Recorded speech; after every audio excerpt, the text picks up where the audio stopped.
Adding a Visa gift card to the Chase account is very easy. Today I'm going to show you how to do it. To add a Visa gift card to the Chase account, you need to follow these steps.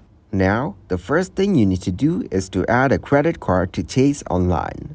Then, log in to your Chase Online account.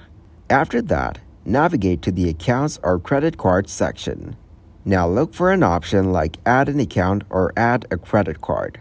Then provide the requested information, including the credit card number, expiration date, and any other details required.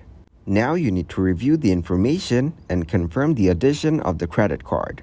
Before making any transaction, it's a good practice to check the remaining balance on your Visa gift card.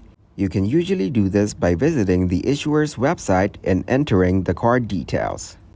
Always verify the specific terms and conditions related to your Visa gift card and consult with Chase's customer service or visit their official website for the latest information on managing funds and payments.